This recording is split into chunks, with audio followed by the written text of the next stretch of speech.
সম্মানিত ভিউয়ার্স, কেমন আছেন? আসলে না এসে পারলাম না, আমার মনে হলো যে এখন আসাটা খুবই জরুরি হয়ে গেছে, নাহলে আমাদের অসংখ্য ভাই বোনদের ইমান রক্ষা হবে না, তাই এসে গেলাম। এই যে একটা ভাইরাল টপিক চলছে, কি রাগ করলা, ঠিক আছে, রাগ করলা পর্যন্ত থাকেন না, রাগ করলা পর্যন্ত আপনি থাকতে পারেন, কিন্তু যেই মাত্র রাগ করলা থেকে আপনি সরে গেলেন, রাগ করলা থেকে সরে একবার বলো সুবহানাল্লাহ, বলো বিসমিল্লাহ।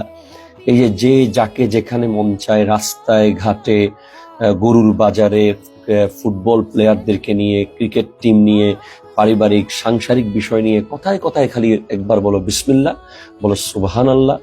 এই যে মজাকটা হচ্ছে, এই যে একটা ঠাট্টা হয়ে যাচ্ছে, কি নিয়ে ঠাট্টা করছি আমরা? আসলে জিনিসটা কি, ঠাট্টা করার বস্তুটা কি, ঠাট্টা করার টপিকটা কি, আমাদের ঠাট্টার সময় মুখ দিয়ে কোন ওয়ার্ড বের হচ্ছে, আমরা কি জিনিসটা খেয়াল করেছি?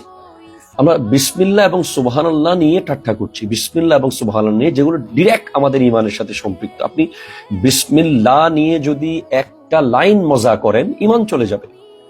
সুবহানাল্লাহ নিয়ে যদি একবার মজা করে বলে থাকেন, ঠাট্টা করে বলে থাকেন, ইমান চলে যাবে। তা আমরা কি আল্লাহর নাম নিয়ে আমরা কি ঠাট্টা শুরু করছি? এটা তো মনে হচ্ছে বিসমিল্লাহ বলে মদ খাওয়ার মতো হচ্ছে ব্যাপারটা।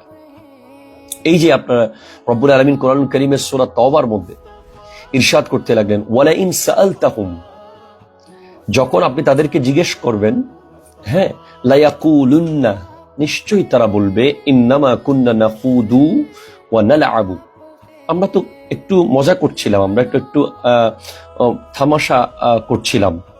কুল, আপনি বলুন, আবিল্লাহি ওয়া আয়াতিহি ওয়া রাসূলিহি কুনতুম তাস্তাহজিউন, তোমরা কি আল্লাহর আয়াত, আল্লাহর নাম, তোমরা কি আল্লাহকে নিয়ে, আল্লাহর আয়াতকে নিয়ে, আল্লাহর রাসূলকে নিয়ে তোমরা মজা করছো? লা হাওলা ওয়ালা কুওয়াতা ইল্লা বিল্লাহ। আবার আল্লাহ বলছেন, ওয়ালা তা'তাযিরু কদ কাফারতুম বা'দা ঈমানিকুম, তোমরা কোনো উজর, তোমরা কোনো অজুহাত দেখায়ো না, তোমরা ঈমান আনার পরে কুফরি করেছো। হায় হায় হায় হায় হায়, লা হাওলা ওয়ালা কুওয়াতা ইল্লা বিল্লাহ। এটা কোন ধরনের মজাক ভাই? এটা কোন ধরনের ঠাট্টা বলেন তো আমাকে? একজন মুসলমান হয়ে, একটা মুসলমানের সন্তান পর্যন্ত আমি লেভেল দেখতে পাচ্ছি যারা এটা নিয়ে ব্লগ বানাচ্ছে। মানে এত ইজি কেমন হয়ে গেলাম আমরা? আমরা ইসলামটাকে এত সহজ করে ফেললাম কিভাবে?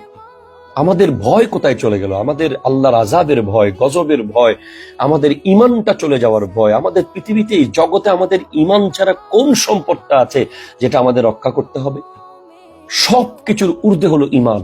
তো ইমানের সাথে সম্পৃক্ত শব্দ বিসমিল্লাহ, ইমানের সাথে সম্পৃক্ত শব্দ সুবহানাল্লাহ।